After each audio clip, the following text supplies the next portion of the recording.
Bom dia, meus queridos irmãos. Um feliz sábado a todos. E vamos estudar, né, resumir a lição da Escola Sabatina desta semana, né? Esse livro precioso que é a base do nosso conhecimento, nosso estudo, né?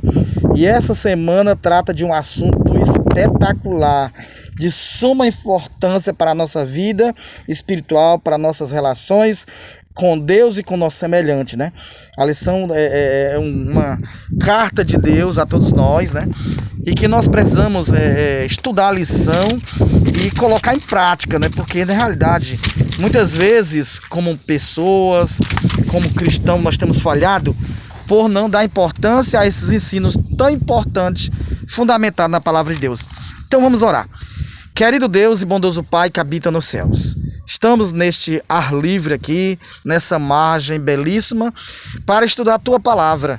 Unge-nos, Pai, com o Espírito Santo, dando-nos sabedoria e compreensão. E dá-nos um coração sensível à Tua Palavra, para receber com alegria. Nós pedimos, Pai, em nome de Jesus. Amém. Então, abramos nossas Bíblias, né? Que é a minha Bíblia aqui, né?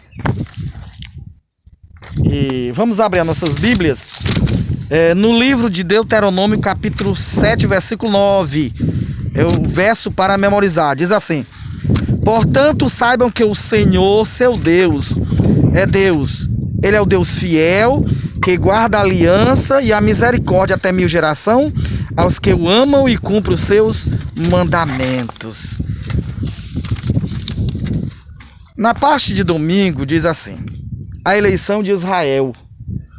A tradição judaica ensina que Deus fez aliança com Israel somente porque outras nações a rejeitaram primeiro.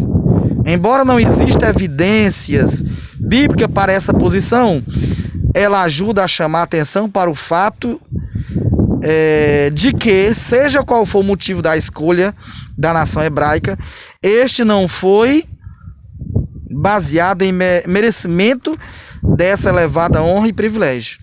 Os filhos de Israel não tinham méritos, por si mesmo, que o tornasse digno de amor de Deus e da escolha deles como povo de Deus. Eram poucos em número e, como um grupo de tribos escravizadas, eram fracos sob o ponto de vista político e militar. Além disso, em termos de cultura e religião, eles eram misturados, irrelevantes e sem muita influência. Portanto, a causa fundamental para a eleição de Israel foi o mistério do amor e da graça de Deus. Então vejamos que Israel foi escolhido não porque mereciam, nem porque eram melhor do que os outros. Aí nós temos aí a primeira pergunta. A primeira pergunta diz assim: é preciso ter o cuidado de analisar a ideia da eleição, pois ela tem grande potencial para equívocos teológicos. Para qual finalidade Deus escolheu os israelitas? Para que fossem resgatados enquanto todos os outros foram escolhidos para a rejeição e a perdição? O que você acha? Ou foram escolhidos para ser veículos que oferecessem ao mundo o que tinha sido oferecido a eles? De acordo com os textos, né? Êxodo 19:6, Isaías 56:7 e Hebreus 2:9, Israel foi escolhido para abençoar as nações. Deus escolheu Israel para que fosse o centro da adoração no mundo. A igreja, o povo de Israel, seriam ali uma casa para que todos os povos viessem adorar perante o Senhor. Na parte de segunda-feira diz: laços que unem. Então ele anunciou a sua aliança que ordenou a vocês, os 10 mandamentos, e os escreveu em 2 tábuas de pedra. Deuteronômio 4:13. Por mais que tenhamos enfatizado que a aliança é sempre uma aliança de graça, que é unicamente o resultado do oferecimento de um favor imerecido da parte de Deus, aos que entram em uma relação de salvação com Ele, a graça não é uma licença para desobedecer. Pelo contrário, a aliança e a lei estão intimamente ligadas. Elas são, na verdade, inseparáveis. Questão 2. Examine o texto citado acima. Como ele relaciona a aliança e a lei, de que maneira esse texto mostra como a lei é fundamental para a aliança? As duas estão ligadas. inseparáveis. Deus ordenou que Israel cumprisse seus mandamentos. Então Deus fez um acordo, uma aliança. E numa aliança tem que ter compromisso das duas partes. Deus escolheu Israel, Deus separou Israel, Deus amou Israel, né, distinguiu todas as nações com um propósito, para que eles fossem uma bênção para as nações, para que eles ensinassem às nações os preceitos de Deus, pela prática, pela obediência, fosse uma atração, fosse um raio de ligação. Então veja bem, então Deus aqui no comentário diz assim: ao refletirmos sobre o que é aliança, faz sentido pensar que o conceito da lei é a parte integrante dela. Se entendermos a aliança como, entre outras coisas, um relacionamento, é necessário traçar certas regras e limites. Agora imagina, um jovem conhece uma moça, se apaixona, namora, e aí diz: meu bem, vamos se casar? E ela diz: claro, meu amor, vamos se casar. Aí ele diz: bom, eu sou rico e você é pobre. Vamos casar com separação de bens. Eu pergunto: uma moça inteligente casaria com esse rapaz? Primeiro, não a ama, né? Separando seus bens. Aí outra: meu amor, nós vamos se casar, mas eu vou continuar namorando. Isso seria aliança? Você faria uma aliança assim, jovem? Pois é, então a aliança entre Deus e o seu povo era uma aliança de: eu vou abençoar vocês, vou honrar vocês, vou fazer vocês prosperar, dar um nome a vocês. Mas em contrapartida vocês vão me obedecer, os meus mandamentos, os meus estatutos, as minhas leis. É um acordo, é uma aliança. As bênçãos, mas tem uma condição, regras para que esse relacionamento, esse acordo seja mantido. Na parte de terça-feira, a lei dentro da aliança, Deuteronômio 10, 12 e 13. Qual é a primeira coisa que vem à sua mente quando você pensa na lei? Policiais, multas de trânsito, juízos, prisão. É isso que você pensa? Você pensa em restrições, regras, pais autoritários e castigo? Talvez pense em ordem, harmonia e estabilidade. Ou talvez mesmo em amor. Então vejamos essa questão da lei, né? Como ser humano, né, nós temos uma tendência natural de achar que as leis, elas nos tiram a liberdade. E isso nos torna um peso incômodo. E muitas vezes nós não aceitamos a autoridade dos governantes, dos juízes, dos policiais. Na família nós não aceitamos a autoridade do pai, da mãe, como alunos do professor, da professora, porque a nossa natureza, ela é oposta a esses princípios. Nós não entendemos que a lei, ela é uma expressão de amor, porque o amor leva a se preocupar com o futuro, com as consequências, com os resultados. Agora imagina um país sem leis, sem ordem, sem restrições, ou uma família, ou uma empresa, ou uma casa, uma família. Resultado: quando não há regras, não há lei, não há princípios, a tendência é desmoronar mesmo, é não prosperar, não se estabelecer. Então nós vemos aí a lei como sinônimo de ordem, de harmonia e estabilidade. Se nós compreendermos nesse sentido, a gente vai ficar feliz, vai se sentir bem com relação à importância da lei. Então Deus, quando estabeleceu a sua lei, ele estava pensando somente na prosperidade, no progresso, na bênção que Israel usufruir e através deles o mundo todo ser abençoado. Na parte quarta-feira, a estabilidade da lei de Deus. Qual é a verdade sobre a natureza essencial de Deus? A presença da lei no relacionamento de aliança que a aliança nos ensina? Mateus 3,6, Tiago 1,17. Leia aí e aí responda. A verdade que Deus é perdoador? A verdade que Deus não muda? Então, com relação à lei, qual é essencial? Deus muda? Não.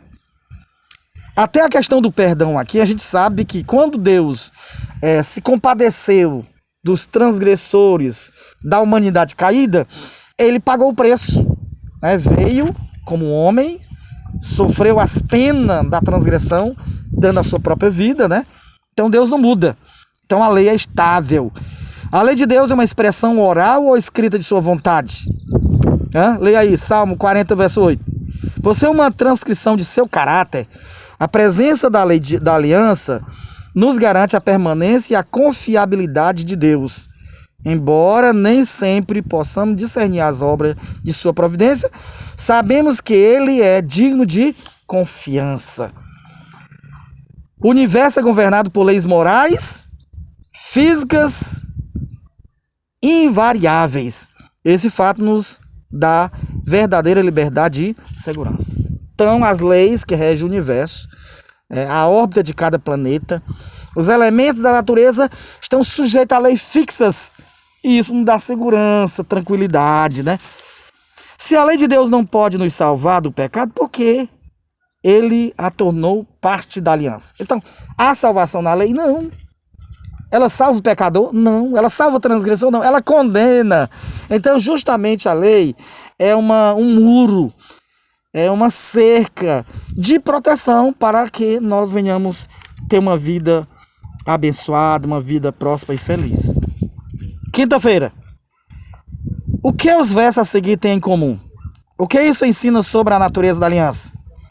Então vocês vão ler aí Gênesis 18, versículo 19, versículo 26 e 4, capítulo 26, versículo 4 e 5, e Êxodo 19, 5 e Levítico 26, 3. Você vai ler, confere aí.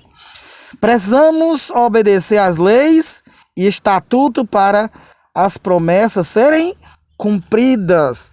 O que nós aprendemos aqui é que as promessas de Deus são condicionais. São condicionais. Muitas vezes nós temos abusado, transgredido abertamente as leis de Deus e queremos ter direito. Agora imagina, eu passo o mês inteiro, eu assumo um contrato numa empresa e passo o mês inteiro sem ir ao trabalho. E aí a produção não vai existir. Mas no final do mês eu vou na conta sacar o meu pagamento. E se não tiver, eu fico revoltado. Isso é injusto. Mas eu pergunto, se eu fui contratado para produzir, para fazer algo, então qual é a minha obrigação? É realizar meu trabalho. Então é a mesma coisa. Diante de Deus está todo o universo, principalmente nós, suas criaturas. E quando Deus nos separou para um fim, que é salvar o mundo, que é levar o conhecimento de Deus ao mundo que perece, então nós temos um compromisso, é obedecer. Deus vai fazer as estratégias, Deus estabelece os caminhos, os métodos para a gente alcançar. Mas eu, como sou insubmisso por natureza, rebelde, revoltado, eu resolvo traçar um caminho diferente. No caso de Caim, né? Não quis o sacrifício de Jesus, não aceitou o Cordeiro de Deus, mas resolveu sacrificar os frutos do seu trabalho. Resultado, tornou-se errante, assassino, pai de uma nação pecaminosa que trouxe a maldição sobre o planeta Terra. E aí fica a reflexão para nós hoje, eu e você, como adventista do sétimo dia, conhecedores da lei dos 10 mandamentos, das leis da saúde, das leis dos relacionamentos, né? Tantas leis. E todas elas têm um propósito: manter ordem e preservar a nossa vida, integridade e felicidade. Mas eu muitas vezes acho que isso é um fardo, que é um absurdo. Eu nem compreendo o amor de Deus, nem a importância da lei. E eu resolvo quebrar. Resultado: vida desestruturada, vida estressada, mente, consciência culpada, problemas na família, no trabalho, na igreja e na sociedade. Torna-se um obstáculo para que outros conheçam os princípios do reino de Deus. Então, ai de mim, que tenho desonrado meu Deus por meio dos meus atos, por meio dos meus negócios, das minhas ações. As pessoas jamais vão acreditar em Deus se eu, como porta-voz, como embaixador do céu, sou uma vergonha, sou um escândalo, sou uma pessoa que ninguém consegue confiar. Que Deus tenha misericórdia de mim e de cada um de nós. Porque como povo que fomos chamados, separados, escolhidos, Deus tem um propósito.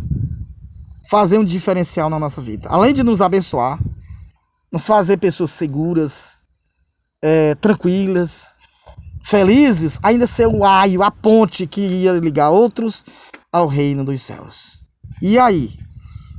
É hora da gente parar. Deixar o orgulho espiritual, porque somos melhores, somos a única verdade, somos a única igreja que ensina a lei e o testemunho, né? Que Jesus está no centro. E aí as pessoas olham pra gente, será que realmente nós, eu e você, temos sido essas testemunhas verdadeiras? Será que Deus está feliz com o nosso estilo de vida? Será que Jesus tem sido realmente o sol da justiça na nossa vida? Será que nós temos sido realmente uma lâmpada a brilhar nesse mundo de trevas? Será que as famílias, os jovens, as crianças, as autoridades, os nossos vizinhos, será que meus filhos poderão dizer, realmente esse é um servo de Deus? Isso pesa sobre mim e pesa sobre cada um de vocês, tá certo? Então essa questão da estabilidade da lei, da justiça, que é um direito, mas que é a única parte da aliança que nos concede, que nos dá a condição para receber as promessas, né? Então vamos orar, pedir a Deus que nós, a partir de agora, tenhamos um compromisso, que o Espírito de Deus possa operar em nossas vidas para nós sermos, de fato, os representantes do Senhor, para que o mundo não venha a perecer e que nós possamos um dia ouvir de Deus, servo bom e fiel, foste fiel no pouco e no muito te colocarei, entra no gozo do teu Senhor. Oremos. Querido Deus e Pai, agradecemos esse estudo tão profundo da Tua Palavra, que nós possamos realmente obedecer ao Senhor com alegria, sabendo que Deus é muito sábio e Ele quer só o melhor, a nossa alegria, a nossa felicidade e estabilidade. Que o Senhor nos abençoe, que o Espírito de Deus termine a obra que começou em nossas vidas, para que nós possamos receber as boas-vindas no reino de Deus. Em nome de Jesus. Amém.